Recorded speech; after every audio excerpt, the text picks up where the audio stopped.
Hello guys, welcome back. This is Sakshi. तो आज मैं बात करने वाली हूँ हाल ही में रिलीज हुई सीरीज की, जिसका नाम है मैन्युपुलेटेड और ये एक्शन थ्रिलर क्राइम ड्रामा होने वाला है। गाइस ये काफी इंटरेस्टिंग होगा, तो वीडियो को बिल्कुल लास्ट तक देखिएगा। तो अब बिना किसी देरी के चलते हैं सीधा वीडियो की तरफ। तो कहानी शुरू होती है जून से, जो एक बाइक पर बैठकर स्पोर्ट्स कार का पीछा कर रहा है। वो कहता है कि इसी लड़की ने मेरी लाइफ बर्बाद कर दी और फिर कहानी उसके पास्ट में चली जाती है। जून एक फूड डिलीवरी है, बहुत ही मेहनती। उसका छोटा भाई जिन स्कूल में है, उसकी पढ़ाई के लिए जून दिन रात काम करता है। फरोज अपने भाई से कॉल पर पूछता है कि पढ़ाई कैसी चल रही है, खाना खाया या नहीं। रेस्टोरेंट में जून का दोस्त भी काम करता है। तभी एक रिच लड़की एक डिलीवरी मैन से टकरा कर उसे गंदी गालियां देती है और उसका खाना फेंक देती है। जून इसे रोकता है और लड़की स्पोर्ट्स कार में अपने बॉयफ्रेंड के साथ भाग जाती है। जून गुस्से में बाइक से उसका पीछा करता है और कार के आगे स्कूटर रोक कर खाना कार में फेंक देता है और पेमेंट मांगता है।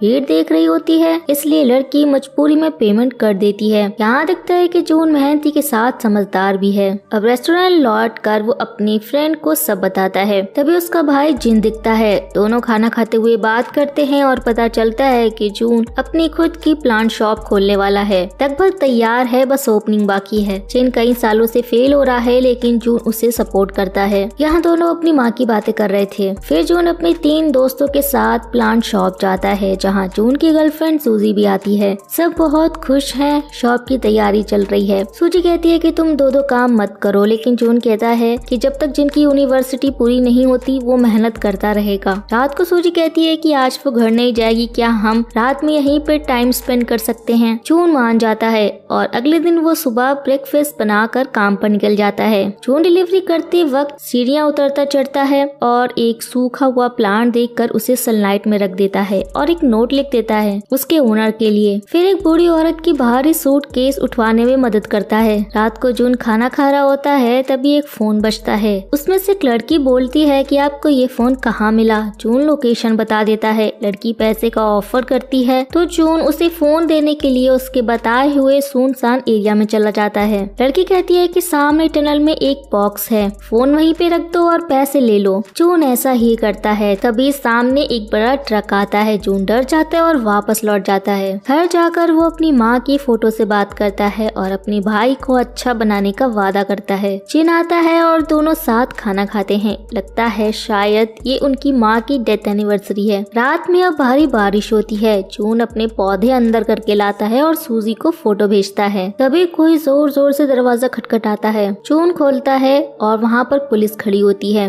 वो जून को पकड़ लेते हैं और उस पर रेप और मर्डर का केस लगा देते हैं। पूरे देश में खबर फैल जाती है कि एक 20 साल की लड़की के साथ गलत हुआ और उसकी बॉडी टुकड़ों में नदी में मिली और जून को आरोपी बताया जा रहा होता है। सूजी को अभी तक कुछ भी नहीं पता होता, बस वो जून को ही मैसेज कर रही होती है। इधर जून पुलिस से कहता है कि मैंने कुछ नहीं किया, लेकिन पुलिस उसकी बात नहीं मानती। जून फॉरेंसिक टेस्ट भी देता है। उसके फ्रेंड जेल में मिलने आते हैं और बताते हैं कि उसकी प्लांट शॉप लोगों ने तोड़ दी, दीवार पर गालियां लिख दी। जून बहुत टूट जाता है। अब एक लॉयर सबको चुपचाप देख रहा होता है। इसके बारे में हम आगे बात करेंगे। दूसरी तरफ सूजी एक लॉयर हायर करती है। जून के फ्रेंड्स उसके उस दिन के हर मूवमेंट का पूरा प्रोजेक्ट तैयार करते हैं, सीसीटीवी, टाइम, सब कुछ। लॉयर देखकर बहुत खुश होता है। कोर्ट में ये प्रोजेक्ट दिखाया जाता है कि जून उस दिन कहाँ था, लेकिन सामने वाला लॉयर कहता है कि जून जिस बिल्डिंग में डिलीवरी देने गया था, उसी बिल्डिंग में ही वो विक्टिम रहती थी। जून ने कहा कि वो प्लान ठीक कर रहा था, इसलिए उसे देरी हो गई थी, लेकिन कोर्ट में बिल्डिंग की फोटो दिखाई जाती है जहाँ कोई प्लांट था ही नहीं। फिर सीसीटीवी दिखता है जिसमें जून एक सूटकेस खींच रहा है, लेकिन वीडियो में वो पूरी औरत कहीं नहीं थी। उसी तरह का सूटकेस नदी किनारे मिला था जहाँ लड़की की बॉडी मिली थी। अब इसके बाद पता चलता है कि जिस लड़की का मर्डर हुआ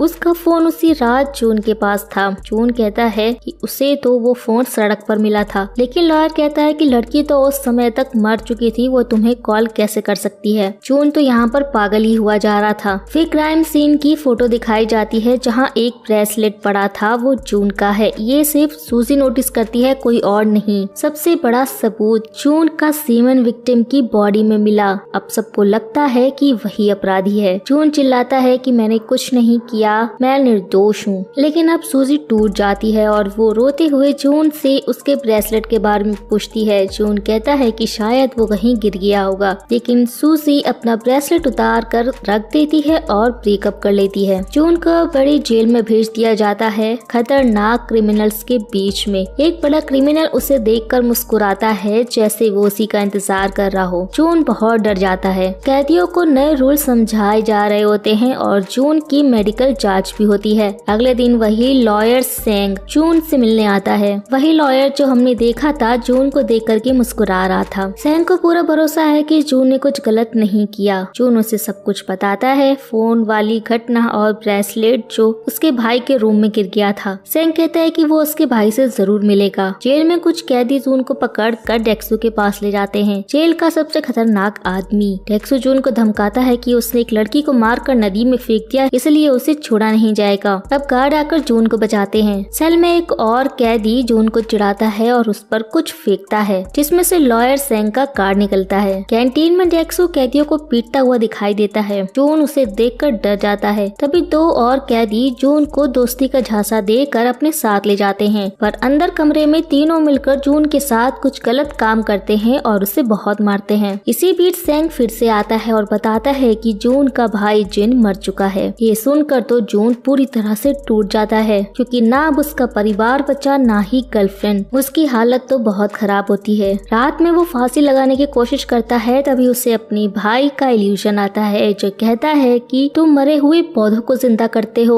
तुम खुद कैसे मर सकते हो, तुम ऐसा नहीं कर सकते, तुम्हें तो जीना होगा। तभी हम देखते हैं कि जून को बचा लिया जाता है। उसे जेल के क्लिनिक में रखा जाता है। यहाँ उसकी मुलाकात यूनसिक से होती है जो जेल का चर्च संभालता है। वो जून को समझाता है कि जेल में तुम सीख सकते हो, वर्कआउट करो, पढ़ाई करो, खेती करो। जून धीरे धीरे यहाँ बदलने लगता है। वो वर्कआउट करता है, बाइबल पढ़ता है और जेल के कोने में थोड़ी सी जगह ढूंढ कर फार्मिंग भी शुरू कर देता है। अब 5 साल गुजर जाते हैं। एक गार्ड उसकी मेहनत देखकर उस पर ध्यान रखता है, क्योंकि वो उससे इम्प्रेस हो गया था। जून उसे इनोसेंट लगता है। अब नया कैरेक्टर आता है हान, जो किसी स्क्रीन रूम में सीसीटीवी में एक लड़के को देख रहा होता है। जेल में जून और गार्ड की दोस्ती हो जाती है। गार्ड सूखता हुआ प्लांट दिखाता है, शायद वही जो जून ने पहले सही किया था। यूनसिक जून को एक ब्रेसलेट देता है और कहता है कि मैं आज जेल से जा रहा हूँ। जून पूछता है कि तुमने मेरी मदद क्यों की। यूनसिक कहता है क्योंकि तुम अच्छे हो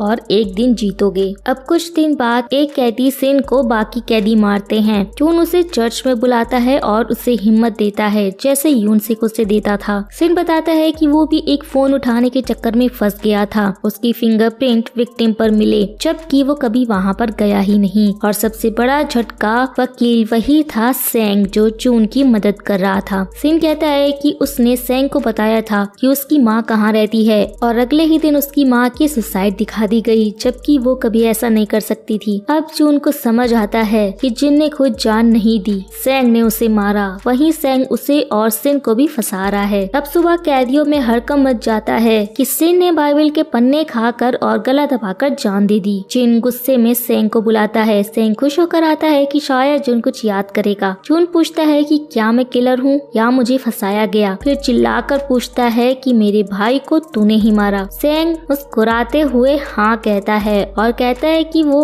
उसके पता बताने के बाद जिन के पास गया था और उसने उसे मारकर वहाँ पे लटका दिया था। जून सेंग को खत्म करने की कसम खा लेता है और सेंग कहता है कि कैसे तू यहाँ जेल से बाहर निकलेगा तब तो। और अब सेंग बाहर जाकर किसी बॉस को कॉल करता है और कहता है कि मामला खराब हो गया है, शायद उसे अब मारना पड़ेगा। फिर हम देखते हैं कि जून ने बाइबल लौटा दी और टेबल के नीचे से एक कील निकालता है और अब साफ है कि वो शांति का रास्ता नहीं चुनेगा। अब हम हान को देखते हैं, वही अमीर बिजनेसमैन जो सीसीटीवी में एक लड़के पर नजर रख रहा था और उसी को जेल भिजवाया था। ये हान मूर्तियों को कलेक्ट करता है और लोगों को ब्लैकमेल करता है। सबसे बड़ा खेल वही खेलता है। जिस लड़के को उसने जेल भिजवाया था वो किसी और के लिए अपराध की सजा काट रहा है। हान उस असली क्राइम वाले अमीर बाप से बात करता है और बताता है कि जिसने गुनाह अपने ऊपर लिया था उसने बाइबल के पन्ने खाकर खुदकुशी कर ली। इसके बाद हान की मीटिंग होती है जहाँ पर सेंग वही लॉयर कॉल करता है। सेंग कहता है कि जून को सब पता चल गया है, उसे खत्म करना पड़ेगा। हान फौरन उस डॉक्टर किलर को कॉल करता है, वही आदमी जो लोगों को काट कर मार देता है। जेल में जून पर फिर से डेक्सो के गुंडे हमला करते हैं और जून बोलता है कि आज नहीं मार पाओगे मुझे। इसके बाद एक लंबी फाइट चलती है। जून सबको बुरी तरह पीट देता है। तभी खुद डेक्सो आता है और जून कहता है कि आज के बाद मुझसे पंगा मत लेना। दूसरी तरफ यूनसिक, वही चर्च वाला कैदी जो बाहर निकल गया था, अब एक स्टोर चलाता है और उसकी बेटी यून भी और उसकी फ्रेंड स्टोर पर आती है। यून भी उससे पैसे लेती है और उसके साथ जून की फोटो देखकर बोलती है कि अच्छा, जेल में तुमने फैमिली बना ली, तुम्हें क्या लगता है तुम्हारे गुनाहों के लिए भगवान तुम्हें माफ कर देगा। वो पैसे लेकर तो वहाँ से चली जाती है। इसके बाद चर्च फादर आकर यूनसिक को बताते हैं कि जून ने बाइबल वापस कर दी। यूनसिक को शक होता है कि जून अब कुछ तो बड़ा करने वाला है। दूसरी तरफ जेल में खबर फैल जाती है कि जून ने डेक्सू के लोगों को पीटा और उसे धमकाया। डेक्सू की इज्जत पूरी जेल में गिर जाती है। गुस्से में कैदियों को वो पीट देता है। इसी बीच एक नया खतरनाक कैरेक्टर आता है, टैटू मैन, जो खुद भी एक बड़ा गुंडा है और डेक्सू का दुश्मन है। डेक्सू उसे थप्पड़ मारता है और टैटू हंसकर कहता है कि बस इतना कमजोर हो।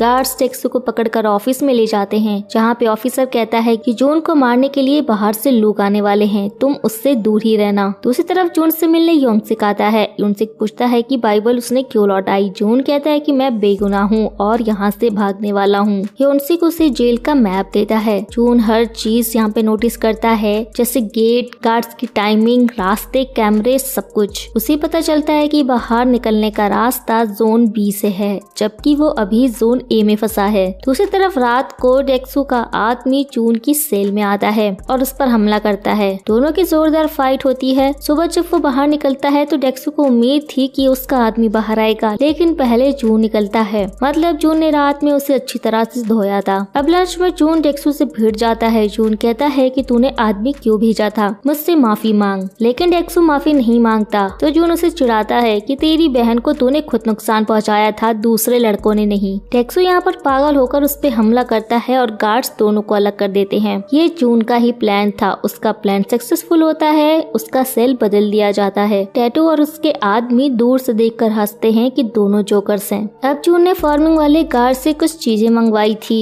वो उन्हें मिट्टी के नीचे गमले में छुपा कर रखता है ताकि वो चुपके से उसकी चाबी बनाकर तैयार कर सके। अब जून जोन बी के एक कैदी को पीट कर गायब कर देता है। इससे वहाँ एक जगह खाली हो जाती है। गार्ड पूछते हैं कि कौन जाएगा जोन बी, तो जून हाथ उठा देता है और चला जाता है। यही उसका रास्ता था भागने का। दूसरी तरफ सभी कैदियों को वैक्सीन लगवाई जा रही थी, लेकिन असल में वही डॉक्टर किलर आया होता है जून को जहर देने के लिए। लेकिन जून उस समय गैरेज में कार ठीक कर रहा होता है। वही मौका पाकर वो अपनी चाबी बनाता है और छुपा देता है। शाम को ऑफिसर जून से कहता है कि आज फाइट है, मैंने तुम्हारे ऊपर पैसे लगाए हैं, तुम्हें जीतना पड़ेगा। उसने जून की जगह वैक्सीन के लिए किसी और कैदी को भेज दिया। फिर यहाँ पर फाइट शुरू होती है और जून अकेले सबको पीट देता है। वो जैसे ही जीतता है तुरंत भागने की कोशिश करता है। अब जून भाग ही रहा होता है कि वही गार्ड और डॉक्टर उसके सामने आ जाते हैं। गार्ड कहता है कि जून तुम्हारी वैक्सीन बाकी थी, चलो अभी लगवा लो। जून के सेल में उसे इंजेक्शन लगा दिया जाता है। डॉक्टर ने उसे जहर का इंजेक्शन लगाया था। डॉक्टर बाहर जाकर हान को मैसेज करता है कि जहर दे दिया है, 30 मिनट में वो मर जाएगा। अब जून अपने सेल में जाकर चर्च से निकाली हुई कील निकालता है और स्टोरेज रूम में जाकर शॉर्ट सर्किट कर देता है। बिजली गड़बड़ा जाती है, सारे कैमरे बंद हो जाते हैं और अब जून अपने प्लान का काम शुरू करता है। वो यूनिफॉर्म बदलता है, फिर वेंट में छुपकर जेल के अंदर से निकलना शुरू कर देता है। गार्ड्स को थोड़ा शक होता है पर वो सोचते हैं कि शायद कोई चूहा होगा। जून बाहर की तरफ पहुंचने ही वाला होता है और बाहर जेल के पास यूनसिक कार लेकर खड़ा होता है, तैयार होकर के जून को भगाने के लिए। तभी जून का दोस्त गार्ड वहीं पर आ जाता है और यूनसिक से पूछता है कि इतने दिनों बाद आए हो, तुम यहाँ पर क्या कर रहे हो। यूनसिक बहाना बना रहा होता है, मगर उसी समय गार्ड को जेल से फोन आता है कि इधर बहुत चूहे हो गए हैं और तुम बाहर घूम रहे हो, तुम ठीक से सफाई नहीं करते। अब गार्ड जल्दी वापस जेल की तरफ चला जाता है। दूसरी तरफ अब जून पर जहर का असर करना शुरू कर देता है। वो फैमिली मिलने वाले एरिया में पहुँचता है, जहाँ पर एक बूढ़ी माँ अपने जेल में बैठे बेटे पर गुस्सा कर रही होती है और कहती है कि मैंने कैसी औलाद पैदा की है। जून अपने टूटे हुए वॉच के ग्लास से उसके खाने के पैकेट को काट देता है और जब लेडी खाना उठाती है तो सारा खाना गिर जाता है। सबका ध्यान उधर चला जाता है और जून चुपके से निकल जाता है, लेकिन अब जहर की वजह से उसकी आंखें बंद होने लग जाती है। बाहर निकलते ही वो बेहोश होकर गिर जाता है। जेल स्टाफ उसे उठाकर वापस क्लिनिक में ले जाते हैं। इधर हान अपनी अलग दुनिया में मजे कर रहा होता है, कार रेसिंग देखने गया होता है। वो ऑर्गेनाइजर से कहता है कि सिर्फ रेस नहीं, मेरे लिए गाड़ियां टकरानी चाहिए, खतरा होना चाहिए, लेकिन ऑर्गेनाइजर मना कर देता है कि इसमें तो ड्राइवर्स की जान भी जा सकती सकती है। फिर हान गुस्से में निकल जाता है। घर जाकर हान अपने शहर की मॉडल पर कारों को आपस में टकराता है, जैसे असली दुनिया में कोई बड़ा नुकसान प्लान कर रहा हो। एक लेडी आती है जो कि उसकी केयर टेकर है। हान उसके कान में अपना खतरनाक प्लान बताता है और वो भी एक साइको की तरह हंसने लगती है। अब हान सीधे जेल पहुंचता है। जेल के बड़े ऑफिसर भी उससे डरे हुए होते हैं। हान दूसरे ऑफिसर से कहते हैं कि मुझे खतरनाक कैदी चाहिए, इल्लीगल तरीके से उन्हें बाहर निकालो और मेरे पास भेजो। ऑफिसर पहले मना करते हैं, मगर हान गोल्ड, पैसे और धमकी सब दे देता है। डील लगभग पक्की हो जाती है। अब इधर जून का गार्ड दोस्त सीसीटीवी चेक करता है और समझ जाता है कि जून ने कैसे शॉर्ट सर्किट करके बाहर निकलने की कोशिश की थी। फिर सीन कट होता है। जून भाग नहीं पाया था, वो क्लिनिक में ही है। शहर से बेहोश होकर के गिर गया था और इसलिए वापस से पकड़ा गया। डॉक्टर बताता है कि तुम्हें किसी ने मारने के लिए जहर दिया था, तुम मरते मरते बचे हो। तब गार्ड उससे पूछता है कि तुमने चूहे मारने की दवाई क्यों खाई, क्या तुम भागने की कोशिश कर रहे थे और तुम्हें जहर किसने दिया है। लेकिन जून सिर्फ इतना कहता है कि यूनसिक को जाकर थैंक यू बोल देना। गार्ड को समझ में नहीं आता। वो यूनसिक के पास जाकर थैंक यू बोलता है और उससे पूछता है, पर यूनसिक भी उसे कुछ नहीं बताता। इधर पूरी जेल में खबर फैल जाती है कि जून को जहर दिया गया था। टैटू मैन भी समझ जाता है कि ये कोई और खेल है, जून खुद ऐसा नहीं कर सकता था। अब वही ऑफिसर जो हान से मिला था वो डेक्सू को सेल से बाहर निकाल देता है और कहता है कि लड़ाई मत करना। जैसे ही डेक्सू बाहर आता है वो जून को ढूंढने निकल जाता है। अचानक से क्लिनिक की लाइट बंद हो जाती है। डॉक्टर बाहर आता है। गार्ड उससे पूछता है तो वो कहता है कि अंदर जो होगा उसकी जिम्मेदारी मेरी नहीं है। अब गार्ड दौड़कर अंदर जाता है। अंदर डेक्सू और उसके आदमी जून को मारने आए होते हैं, लेकिन जून ऊपर खड़ा होता है और अचानक उन सब पर हमला कर देता है। जून अकेले ही पूरी गैंग की धुलाई कर देता है। डेक्सू चाकू मारता है, लेकिन जून उसे भी पीट कर कहता है कि अब रुक जाओ, पर डेक्सू कहता है कि मुझे मार दो वरना मैं नहीं रुकूंगा। अब जून उसके कान काट देता है। वैसे यहाँ पे सिक्योरिटी आ जाती है और जून को उसी अंधेरे सेल में डाल देती है जहाँ पर पहले डेक्सू था। वहाँ जून को फिर अपने भाई जिनका इल्यूजन आता है कि अब तुम क्या करोगे। जून कहता है कि मुझे नहीं पता, मेरे पास कोई प्लान नहीं है। तभी कोई आदमी उसका मुंह ढककर उसे उठाकर ले जाता है। दूसरे खतरनाक कैदियों को भी ऐसे ही उठाकर ट्रक में डाल दिया जाता है। ये सब हान के लिए किया जा रहा था उसी डील के तहत। ट्रक रुकता है, बाहर बड़ा सा यार्ड होता है और सभी कैदी अंदर आते हैं। वहाँ पर हान मुस्कुराकर आता है और वेलकम कहता है। हम 5 साल पहले के फ्लैशबैक को देखते हैं, उसी रात से जहाँ पर जून पर फेक केस लगाया गया था। एक लड़का डॉक्यू नशे में अपने घर पर बैठा होता है और अपने पिता जो कि असेंबली मैन है उनको कॉल करके कहता है कि डैड मैंने एक लड़की को मार डाला है और वो भी चाकू से, और हंसने लगता है। वो इसे मजाक की तरह लेते हैं, लेकिन उसने सच में एक लड़की को मार दिया था। उधर एक बड़ी पार्टी में हान गवर्नमेंट वालों से भिड़ रहा होता है। एक आदमी हान को फिंगर दिखा करके धमका रहा होता है और हान के आदमी बाद में उसी आदमी की उंगली काटकर हान को दे देते हैं। हान उसे घर में शो पीस की तरह रख देता है, ये दिखाने के लिए कि हान कितना ब्रूटल,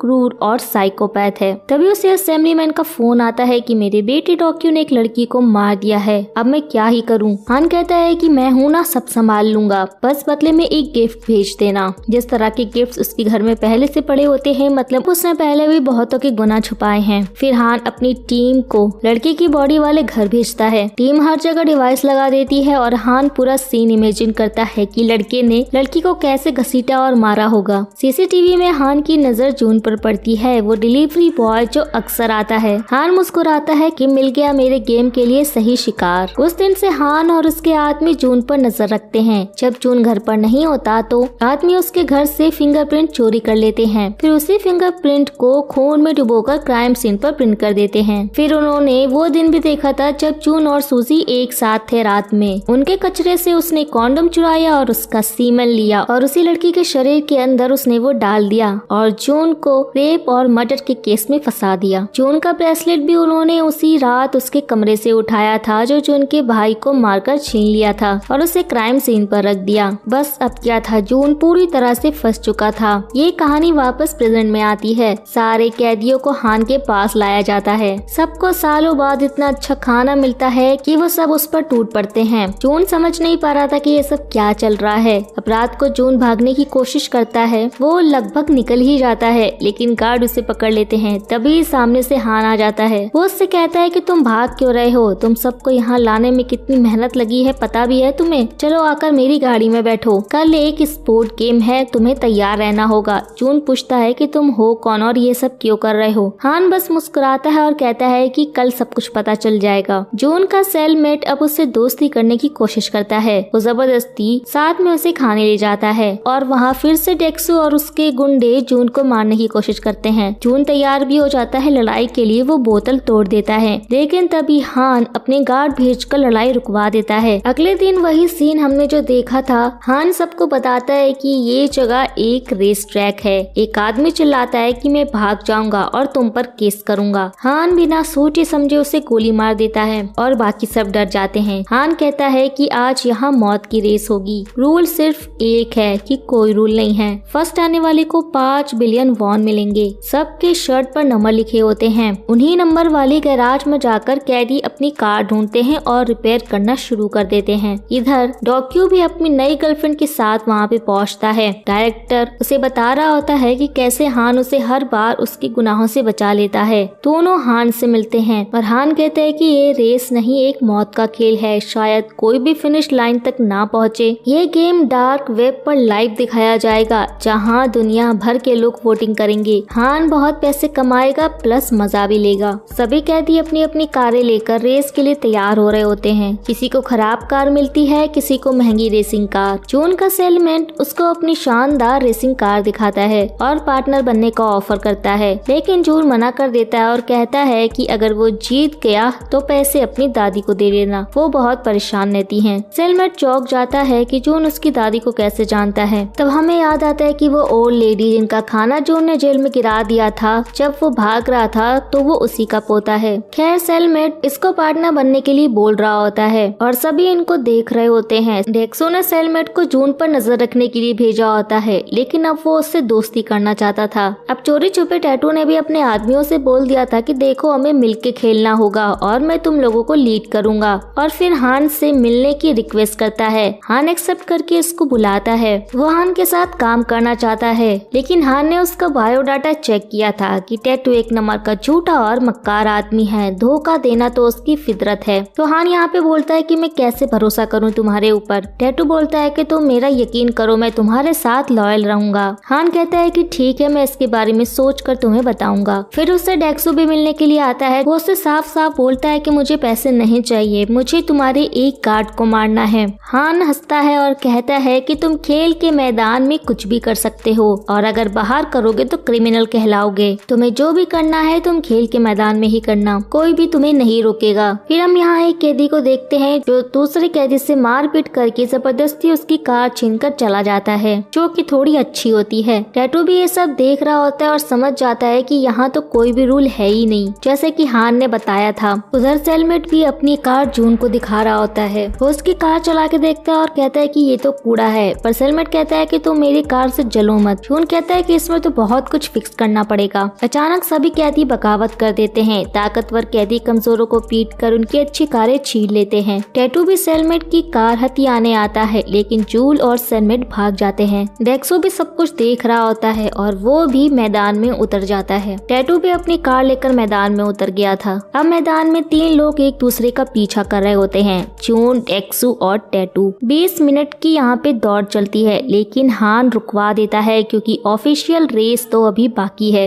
इसी बीच सेलमेट की कार खराब हो जाती है और उसमें धमाका हो जाता है। कार पूरी खराब हो जाती है। तभी यहाँ पे जून को एक रैंप दिखाई देता है जो कि ऊपर की साइड जा रहा होता है। अगले दिन जून भी हान से मिलने की जिद करता है और उसे बुलाया जाता है। जून यहाँ पर सब कुछ देख रहा होता है। हान उसे बताता है कि ये पूरा प्लांट चारों ओर पानी से घिरा हुआ है और बाहर निकलने का यहाँ पे सिर्फ एक ही रास्ता है। जून तुरंत समझ जाता है कि पूरा गेम मरने के लिए बनाया गया है, रेसिंग के लिए नहीं। हान कहता है कि तुम समझदार तो हो। जून उससे पूछता है तो हान कहता है कि इसमें मजा आता है। जून फिर उससे विटामिन मांगता है। गार्ड उसे विटामिन लाकर दे देती है। वो कहता है कि मुझे नहीं, इन प्लांट्स को दो, देखो कैसे मुरझाए हुए हैं। उसके जाने के बाद हान प्लांट्स को देखता है और गार्ड से चेंज करने के लिए कहता है। फिर जून गैरेज में आकर अपनी कार फिक्स करता है। दूसरी तरफ टैटू जून से डरा हुआ होता है। वो कहता है कि सबसे पहले हमें इससे डील करनी होगी, पहले हमें इससे मार के हटाना पड़ेगा, वरना ये हमें जीतने नहीं देगा। इसी बीच हान टैटू को कॉल करके अपने पास बुलाता है और कहता है कि ठीक है, तुम मेरे लिए काम करोगे और तुम्हारे लिए तुम्हारी कार में मैंने एक गिफ्ट रखा है। सभी गैरेज में जाने लगते हैं और हान जून को देख के सोचता सोचता है कि मैंने इसे कहीं तो देखा है। यहाँ पे रेसिंग शुरू होने वाली थी और डॉक्यू बोलता है कि मुझे लगता है कि ये कार नंबर 9 वाला जीतेगा। वो जून को बोल रहा था। यहाँ पे रेस शुरू होती है और जून सबसे आगे चल रहा होता है, लेकिन हान तो इसी में लगा हुआ है कि उसने जून को आखिर कहाँ देखा है। तभी उसे प्लांट की बातें याद आती हैं और फिर वो 5 साल पुराने केस के बारे में सोचता है कि जून एक प्लांट लवर हुआ करता था और उसे याद आ जाता है कि ये वही लड़का है जिसे उसने फेक केस में फंसाया था। अब डेक्सो जून की कार को आगे ले जाकर रोक लेता है और चाकू निकालता है उसको मारने के लिए। हान उसे देखकर बहुत खुश हो रहा था, लेकिन फिर हम देखते हैं कि कार में तो सेलमेट बैठा होता है, जून नहीं। हान परेशान होता है कि जून कहाँ चला गया। तभी यहाँ पर जून बाइक पर एंट्री लेता है क्योंकि यहाँ कोई कार रेसिंग का रूल नहीं है। जून बाइक फ्लाई करके आगे निकल जाता है और उसने बाइक पर सिलेंडर बांधा होता है। टैटू भी उसके पीछे पड़ गया होता है। हान टैटू से कहता है कि मैंने कार में तुम्हारे लिए गिफ्ट रखा था, उसे यूज नहीं करोगे? जो गिफ्ट एक गन होती है। टैटू अब जून पर फायर करने लगता है, लेकिन जून का सिलेंडर टैटू की कार के नीचे आ जाता है और कार पलट जाती है और हान अनाउंसमेंट करता है कि तुम सब कार वाले उस बाइक वाले को पकड़कर एलिमिनेट करो। सारे के सारे लोग जून के पीछे पड़ जाते हैं। जो भी जून को मारेगा उसे अभी के अभी 10 बिलियन वॉन दिया जाएगा, अपनी प्राइज मनी से डबल। डेक्सो ने बाइक पर टक्कर मार के जून को गिरा दिया होता है। वो उससे लड़ने लगता है और बाकी कार्स भी आकर जून को तेजी से टक्कर मारती है। जून डेक्सो को मार के बेहोश कर देता है और हान का दिमाग अब खराब हो रहा था। वो टेबल के नीचे से स्नाइपर निकालता है और जून के ऊपर तान देता है, लेकिन उसकी चलाई हुई गोली दूसरे कैदी को जाके लगती है। अब जून यहाँ पर बाइक लेकर भागने लगता है। हान ने अपने सभी आदमी उसके पीछे लगा दिए थे, लेकिन जून ने अपने सिलेंडर से कार ब्लास्ट कर दी थी, जिससे बहुत बड़ा धमाका होता है और वो उस रैम के ऊपर बहुत तेजी से बाइक चलाता हुआ जाता है। हान तो समझ ही गया था कि आखिर वो यहाँ पर रास्ता देखने के लिए आया था। जून यहाँ तेजी से बाइक उछाल देता है और हान उसे यहाँ पर बंदूक ताने खड़ा रहता है। जून यहाँ से भाग रहा था और हान उसके ऊपर गोली चला देता है। वो किसी तरह यहाँ से निकल तो जाता है, लेकिन उसके हाथ पर गोली लग जाती है। अब वो यहाँ किसी जगह से कपड़े चेंज करके वहाँ से भाग जाता है और सीधे योंगसिक के पास जाता है। योंगसिक उसकी मरहम पट्टी करता है। दूसरी तरफ हान भी सोच रहा था कि जुंग शांत बैठने वालों में से तो नहीं है, तो वो आगे अब करने क्या वाला है। तभी प्रिजन वार्डनर यहाँ पे आता है और उससे कहता है कि सीनियर्स बाकी इनमेट्स के बारे में पूछ रहे हैं, लेकिन जुंग तो भाग चुका है, वो लोगों को क्या बोले। तो हान उससे कहता है कि तुम्हें इतना घबराने की कोई जरूरत नहीं है, तुम उन्हें ये कह सकते हो कि जुंग गैस लीक में मर चुका है। दूसरी तरफ जुंग को भी होश आ जाता है और योंगसिक उससे कहता है कि तुम यहाँ पर आए हो ये भगवान की मर्जी है, अब तुम्हें मेरे साथ ही रहना होगा। वो उसे एक फोन भी देता है इस्तेमाल करने के लिए। अब जुंग अपने भाई और मदर के रिमेम्बरेंस में जाता है, क्योंकि अब वो जिन के कातिल उस लॉयर को पकड़ने वाला है। वो सबसे पहले उसी का पीछा करता है। वो कुछ देर तक उसका पीछा करता है और उसे पकड़ लेता है। जुंग उसकी खूब पिटाई करता है और लॉयर उससे कहता है कि मुझे ऊपर से ऑर्डर जैसा आता है मैं वैसा ही करता हूँ, मैं तुम्हें नहीं बता सकता कि वो कौन है, वरना मैं मारा जाऊंगा। इसके बाद जुंग खुद चीजें ढूंढने लग जाता है कि उसे कहीं से सुराग मिले। तभी उसे एक फाइल मिलती है जिसमें सोंगजंग नाम की लड़की की इन्फॉर्मेशन होती है। जब जुंग उससे पूछता है तो वो उसे बताता है कि वो किसी और का क्राइम किसी और के सिर पर डाल देने का काम करते हैं। वो हर चीज कलेक्ट करते हैं एविडेंस के लिए, ताकि एक परफेक्ट क्राइम फ्रेम हो सके। तभी यहाँ पे हान का एक खास आदमी आ जाता है और वो जुंग के साथ फाइट करता है। इसके बाद जुंग लॉयर के पास आता है तो वो कहता है कि क्या तुम जानना चाहते हो तुम्हें किसने बर्बाद किया और तुम्हारे भाई को किसने मारा है? वो पीछे जो आदमी खड़ा है उसने मारा है। जब वो पीछे देखता है तो वो आदमी गेट बंद करके बाहर निकल जाता है और अंदर बॉम्ब छोड़ देता है। जुंग को ये रियलाइज होता है और वो सीधे फाइल उठा के खिड़की से भाग जाता है, लेकिन लॉयर वहीं पर मर जाता है। जुंग वहाँ से बच के निकल जाता है। दूसरी तरफ हान बहुत ज्यादा गुस्से में होता है। तभी उसके पास कॉल आता है कि उस आदमी के हाथ से जुंग निकल चुका है। तो अब हान डिसाइड करता है कि वो अपने खास आदमी को खत्म कर देगा, क्योंकि अब वो उसके काम का नहीं रहा। अब हान उसे मार देता है। अब हम पुलिस स्टेशन में एक आदमी को देखते हैं जिसके ऊपर रिश्वत का इल्जाम हटा दिया गया है। वो पूछता है कि तुम बदले में क्या चाहते हो, क्योंकि तुम ये फ्री में तो नहीं कर रहे हो। फिर उसे एक कार का नंबर दिया जाता है। जब वो बाहर जाकर देखता है तो अंदर हान होता है। हान उसे कहता है कि तुम्हें एक आदमी को ढूंढना है, इसके बदले तुम जो चाहोगे वो तुम्हें मिलेगा। दूसरी तरफ जुन योंगसिक को सब कुछ बताता है जो उस लेडी के साथ होने वाला है। योंगसिक जुन के गले लगता है और उससे कहता है कि तुमने इतना सब कुछ कैसे सहन किया होगा। वो उससे हमेशा के लिए यहाँ रहने के लिए कहता है और कहता है कि वो हमेशा उसका साथ देगा। दूसरी तरफ वही गार्ड ऑफिसर यू पागल हो रहा होता है कि जुन आखिर चला कहाँ गया, और वो इसलिए भी परेशान हो रहा है कि वार्डनर को कोई फर्क ही नहीं पड़ रहा है। और तभी उसे उसी इंस्पेक्टर से इंट्रोड्यूस करवाया जाता है और ये कहा जाता है है कि ये जुंग को ढूंढेगा। अब गार्ड ऑफिसर को तो लगता है कि ये एक ऑफिशियल काम है, लेकिन इन्हें नहीं पता था कि ये काम हान का है। इसके बाद वो जुंग के सेल में जाते हैं और उसकी चीजों में छानबीन करते हैं। इसके बाद हम उस लेडी को देखते हैं जो अब हान का एक नया विक्टिम बनने वाली है। ये एक हेयर सैलून चलाती है और उसकी एक छोटी बेटी है। इसकी बेटी को अस्थमा है। हान इन्हें भी सर्विलांस पे चेक कर रहा है जैसे वो सबको करता है। ये उनसे कहता है जुंग से कि हम कैसे ढूंढेंगे उन लोगों को जो इन सबके पीछे है, लेकिन जुंग कहता है कि हम इन्हीं के तरीके से ढूंढेंगे,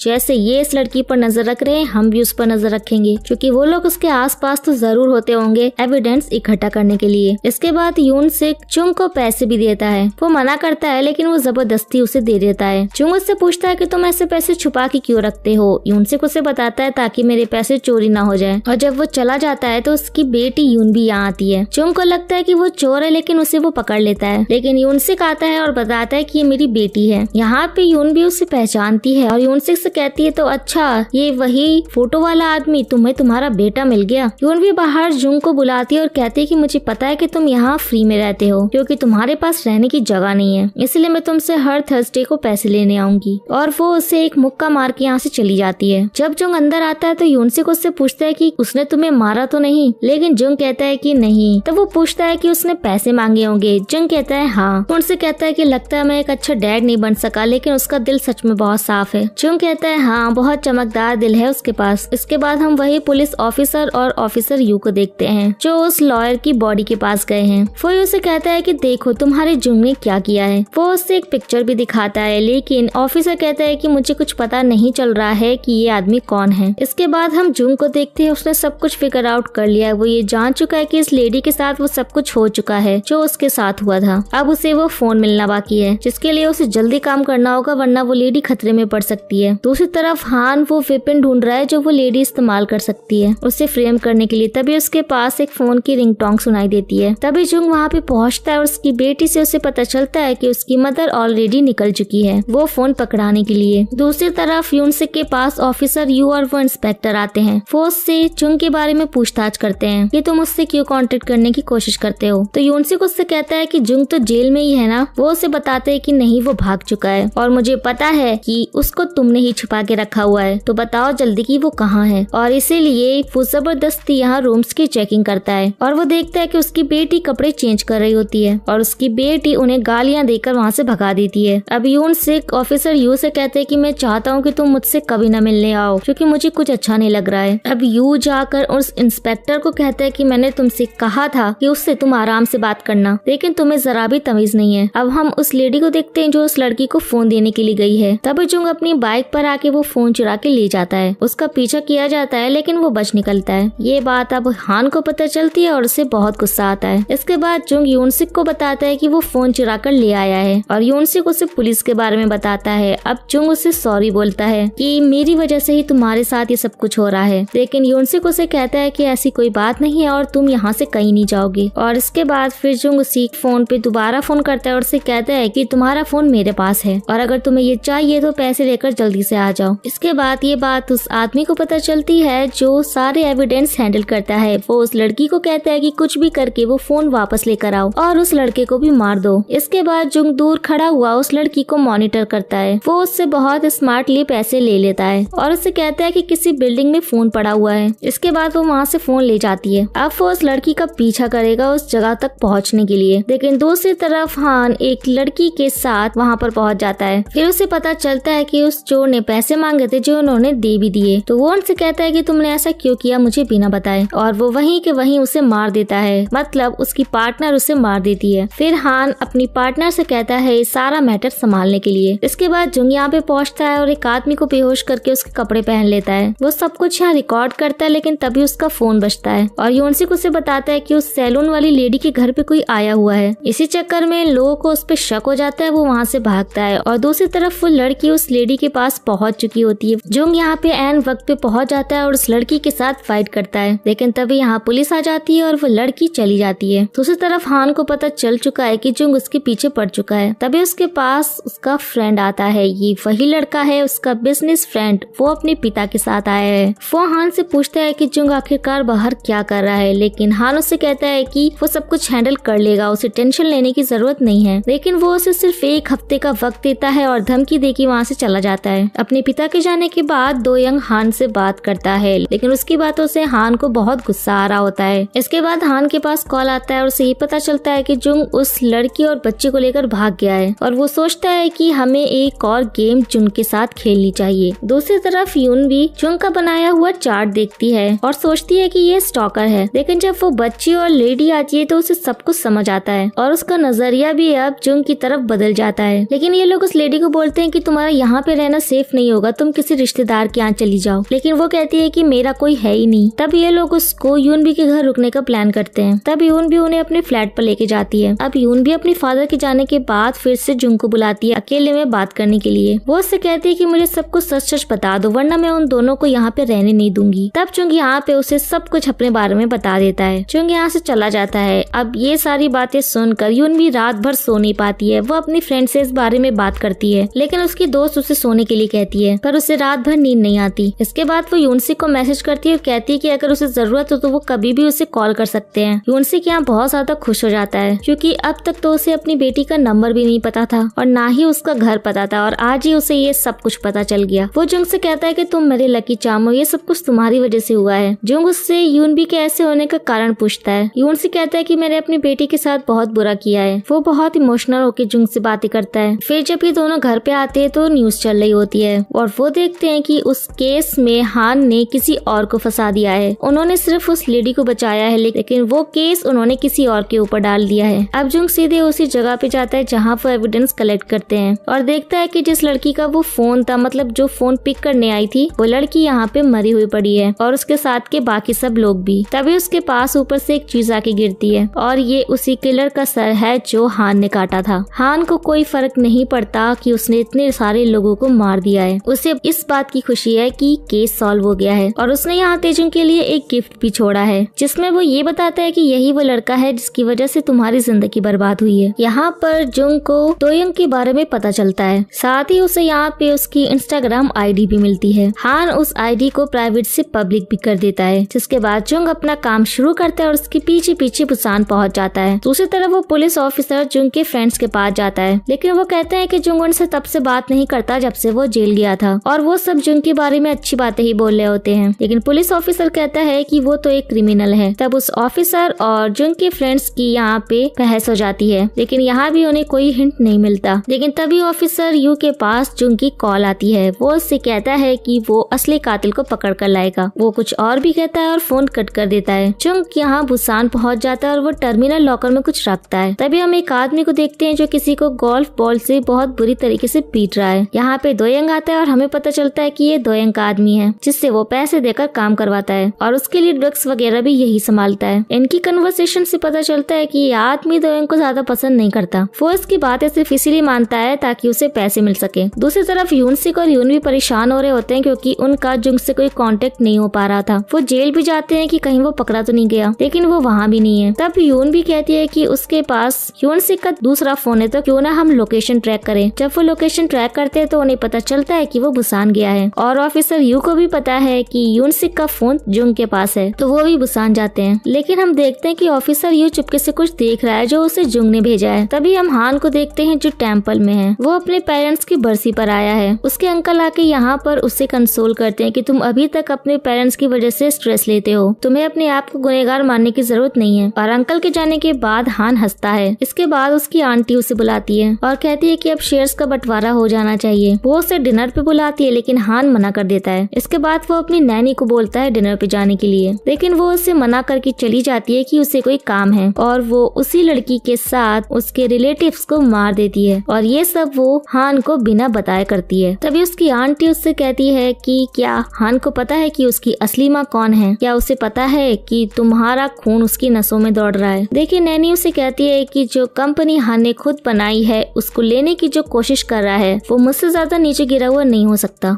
इतना कह के उसे मार देती है। यानी ये नैनी ही हान की असली माँ है। दूसरी तरफ जुंग दोयंग का पीछा कर रहा है और वो लोग उसको नोटिस कर लेते हैं। जब वो अंदर घुसता है तो ये लोग उस पर नजर भी रखते हैं और फिर दोयंग उसके सामने आता है और कहता है कि अच्छा वो तुम थे जो मेरा पीछा कर रहे थे। लेकिन कुछ और इससे पहले जुंग रिकॉर्डिंग स्टार्ट कर देता है और उससे सवाल पूछता है जिससे लगे कि वो कन्फेस कर रहा है। इसके बाद एक फाइट होती है। वो लोग उसे बांध के कहीं रख देते हैं। दूसरी दूसरी तरफ हान को पता चलता है कि उसकी फैमिली मर चुकी है। वो फ्यूनरल के लिए रेडी होता है और वो अपनी नैनी से पूछता है एक्सीडेंट के बारे में, लेकिन उसकी नैनी कहती है कि एक फायर एक्सीडेंट हुआ था जिसमें सब मारे गए। इसके बाद दोयंग का फोन उसके पास आता है और वो उससे कहता है कि तुम तो उससे नहीं पकड़ पाए, लेकिन मैंने जुंग को पकड़ लिया। दूसरी तरफ यूनसिक और यूनबी भी बुसान आ जाते हैं और उनके साथ साथ पुलिस भी आ जाती है। ये लोग अलग अलग निकलते हैं उसे ढूंढने के लिए। दोयंग अब जुंग के पास जाता है, लेकिन जुंग यहाँ से गायब होता है। उसे यूनसिक यहाँ से ले गया होता है। जब ये दोनों जा रहे होते हैं तो ऑफिसर यू उन्हें देख लेता है। वो उन्हें भागने के लिए मना करता है, लेकिन जुंग उसे कहता है कि अच्छा ये होगा कि तुम हमें जाने दो। तभी यहाँ दूसरा पुलिस ऑफिसर आ जाता है, लेकिन यून भी यहाँ पे आके सब संभाल लेती है। तभी दोनों भाग जाते हैं। जुंग बाइक पर जाता है और यूनसिक कार में, और रात में यून भी उन्हें अपने फ्रेंड के घर पे लेके जाती है। यहीं पे उनकी कार भी खराब हो जाती है तो यूनसिक कार के पास ही रुकता है। इसके बाद हम देखते हैं कि जुंग सो रहा होता है और यून भी बस उससे घूरे जा रही होती है। उसकी फ्रेंड उससे पूछती है कि क्या तुम्हें वो पसंद है, लेकिन यून भी कुछ नहीं कहती है। अब अगले दिन ऑफिसर यू वो लॉकर खोलता है जिसका पासवर्ड उसे जुंग ने दिया था और उसके अंदर से सारी इन्फॉर्मेशन निकलती है दोयंग की। दूसरी तरफ दोयंग को सब कुछ पता चलता है और वो हान को कॉल करता है और उससे कहता है कि क्या तुम ही थे जिसने जुंग को मेरे बारे में सब बताया। वो उसे बताता है कि जुंग भाग गया है। तब हान को पता चलता है कि उसके पास और भी लोग हैं मदद करने के लिए। दूसरी तरफ हम देखते हैं कि जुंग यूनसिक से कह रहा होता है कि मैं बस उससे माफी चाहता हूँ। वो कहता है कि मैं चाहता हूँ कि बस वो मुझे अपोलोजाइज करे। ये बात यूनबी भी सुन नहीं होती है। तभी दोनों दोयंग और जुंग लग जाते हैं अपनी अपनी प्रिपरेशन में। दोयंग अपने आदमी इकट्ठे कर रहा था और जानबूझकर पोस्ट कर रहा था जुंग को बुलाने के लिए। दूसरी तरफ जुंग एक कीलो की गन बना रहा होता है जिसमें से बुलेट्स नहीं बल्कि कील निकलती है। दूसरी तरफ हान दोयंग की मदर के पास जाता है। यहाँ पे जब दोयंग के फादर आते हैं तो वो उससे बात करता है कि जुंग तुम्हारे बेटे से मिला था, अब तुम्हें मेरी मदद चाहिए या नहीं। लेकिन वो उस पर ही चिल्लाता है कि तुम्हारा काम था और तुमने अच्छे से नहीं किया, अब तुम यहाँ पर मुझे मदद देने के लिए आए हो। और इन दोनों को यहाँ पे एक दूसरे पर गुस्सा आता है। तभी रात में असेंबलीमैन हान के घर पे अटैकर्स भेजता है पर हान उन्हें मार देता है। फिर हम जुंग और यूनसिक को देखते हैं जो ड्रिंक कर रहे होते हैं और फिर यूनसिक उसे अपनी स्टोरी बताता है कि मैं पहले हमेशा नशे में रहता था और जिस दिन यूनवी की मदर की डेथ हुई थी उस दिन भी मैं नशे में घर पे आया था और उसने जब मुझ पे गुस्सा किया तो मैं गुस्से से वहाँ से चला गया और बाहर मैंने सिगरेट पी जो मैंने वहीं फेंक दी और जब मैं वापस आया तो घर पे आग लगी हुई थी और वो आग मेरी ही सिगरेट के कारण लगी थी। मेरी हिम्मत ही नहीं थी कि मैं अंदर जाके यूनवी को बचा सकूं। दूसरी तरफ हान को पता चलता है कि यूनसिक और यूनबी दोनों ही जुंग की मदद कर रहे हैं। वो यही सोचता है कि आखिर ये लोग उसकी मदद क्यों कर रहे हैं। फिर हम नेक्स्ट डे जुंग को देखते हैं जो अपनी गन चेक कर रहा है कि वो ठीक से चल रही है या नहीं और यून भी उसे देख रही होती है। वो उसे ब्रेकफास्ट के लिए बुलाती है लेकिन यूनवी की फ्रेंड यहाँ उसे चिढ़ाने लगती है। अब वो मार्केट जाती है तो वो उसी पुलिस ऑफिसर को देखती है। वो जल्दी वहाँ से भागने की कोशिश करती है लेकिन पुलिस ऑफिसर उसके पास ही होता है बट वो उसे पहचान नहीं पाता। वो यूनसिक और जुंग को कॉल करने की कोशिश करती है बट वो कॉल नहीं उठाते। दूसरी तरफ वो पुलिस ऑफिसर को याद आ जाता है कि ये तो वही लड़की है। वो उसका पीछा करने लग जाते हैं लेकिन यूनवी किसी तरह बचते बचाते घर पे पहुंच जाती है।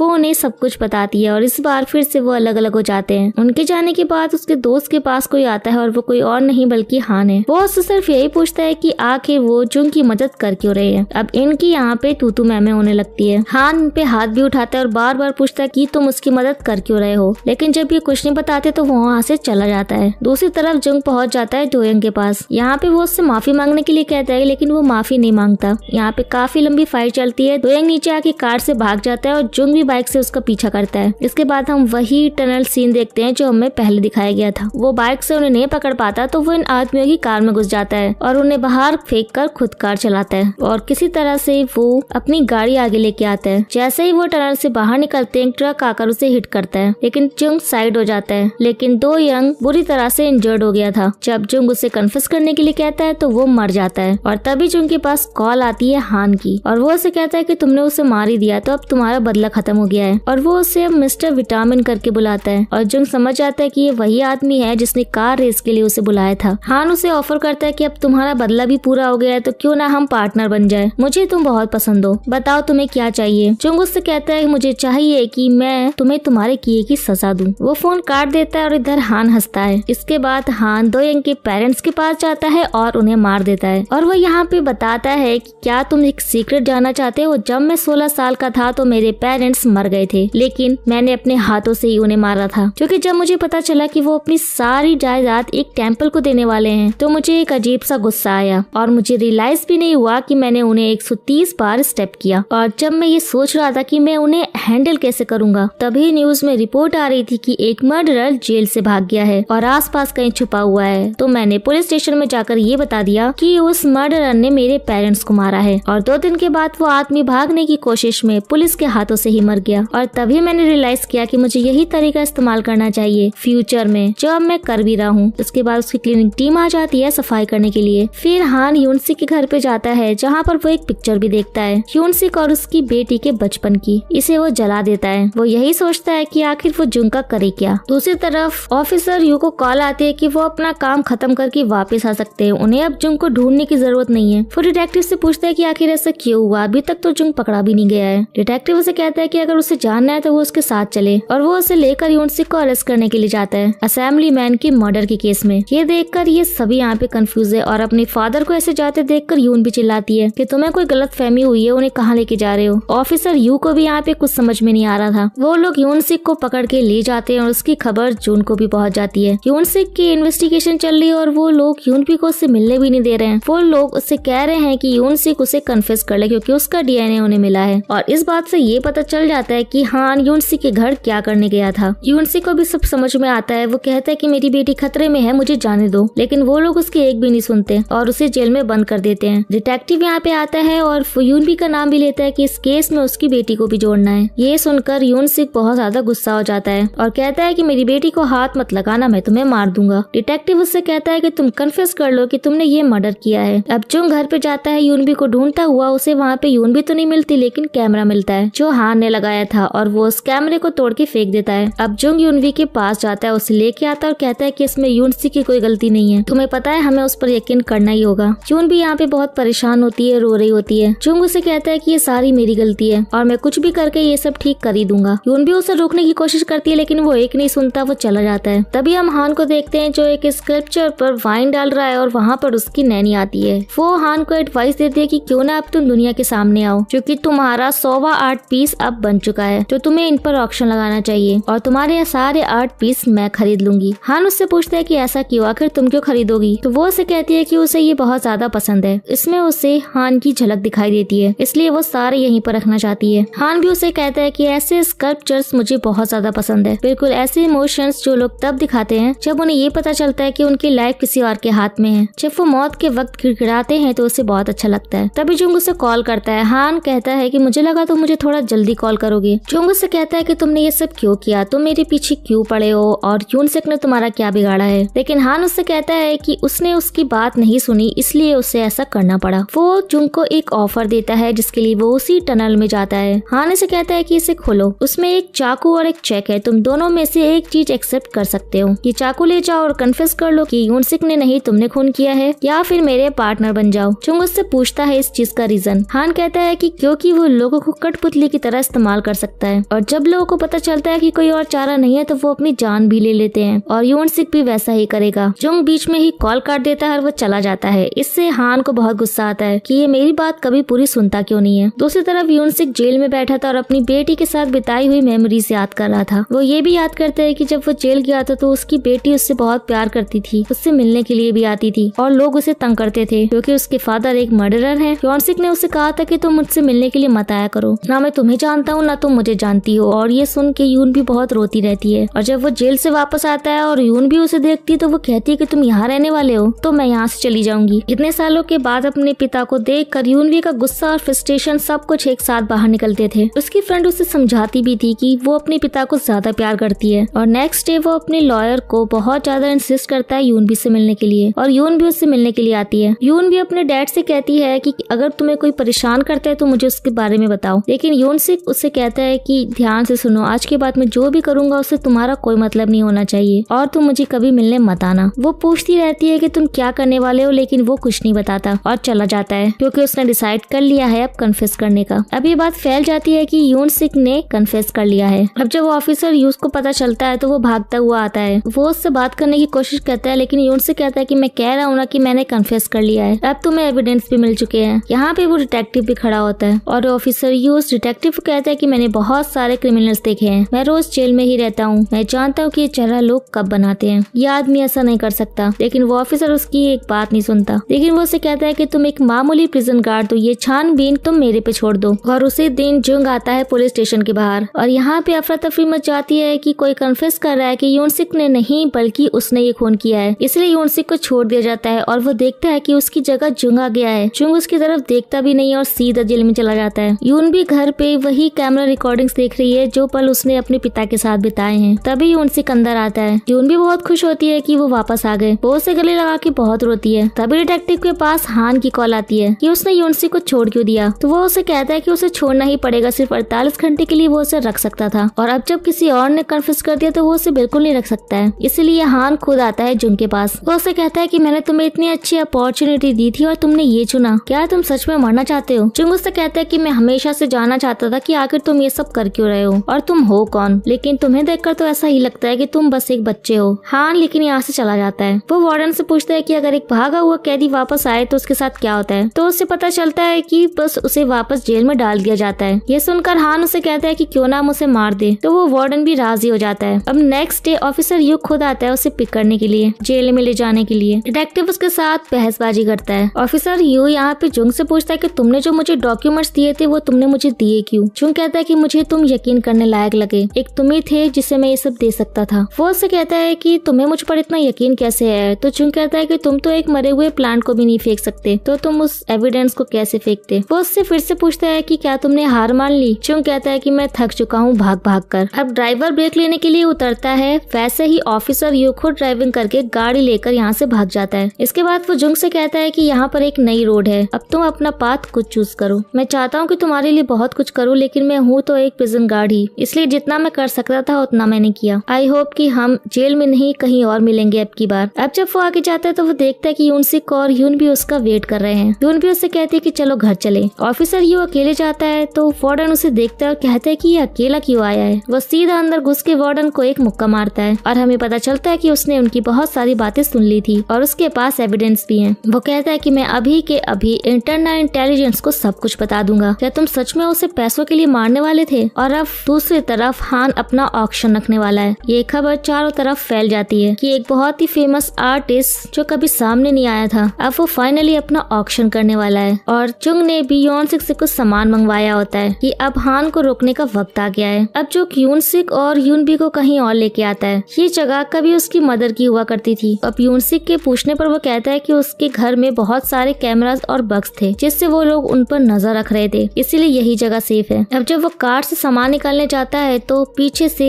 जुंग वहाँ पे पिक्चर्स देखता है, अपनी फैमिली पिक्चर्स। उन्हें देखकर वो बहुत इमोशनल हो जाता है। दूसरी तरफ हान ऑक्शन करने वाला है, वो बहुत आराम से घूम रहा है। उसे लगता है कि जुंग अब तक तो मर गया होगा, लेकिन तभी उसके पास वार्डन का कॉल आता है और वो उससे कहता है कि जुंग ने सुसाइड कर लिया है और उसने खुद बॉडी चेक की है, लेकिन हान को पता है कि जुंग सुसाइड करने वालों में से नहीं है। तब वो वार्डन से पूछता है कि मुझे लगता है कि तुम बहुत बड़ी मुसीबत में फंसे हो। तो वार्डन हाँ में जवाब देता है। हान समझ जाता है उसे किसी ने पकड़ के रखा है और वो वार्डन ऑफिसर यू को भी कहता है कि मेरे पास गोल्ड बार्स हैं, अगर तुम्हें चाहिए तो मैं तुम्हें दे सकता हूँ। बट वो उसे कहता है कि वो जो भी बोल रहा है वो सब कुछ रिकॉर्ड हो रहा है। दूसरी तरफ इन लोगों की प्लानिंग और इन्वेस्टिगेशन चल रही है और इन्हें पता चलता है कि हर किसी केस के 10 दिन के बाद ऑक्शन होता था, जिसमें हान अपनी ही 8 पीस दूसरों से खरीद पाता था और वापस अपने घर ले आता था। और इनके बायर्स वही लोग हैं जिनकी मदद इसने की है। दूसरी तरफ कुछ ऑफिसर्स आते हैं, मिस्टर यू को पकड़ के ले जाते हैं रिश्वत लेने के केस में। तब वार्डन से कहता है कि अगर तुम मेरी ऑफर मान लेते तो तुम्हारे साथ ये सब नहीं होता। दूसरी तरफ जैसे ही ऑक्शन स्टार्ट होता है, नैनी हान से पूछती है कि तुम कैसा फील कर रहे हो, बट हान कहता है कि ये तो जब खत्म होगा तभी पता चलेगा। तभी ऑक्शन स्टार्ट होता है और वो कहती है कि ये तो मैं ही खरीदूंगी। और फाइनली यहाँ पे प्राइस ऊपर जा रहे होते हैं। यहाँ पर कोई ऑनलाइन बिडर है जो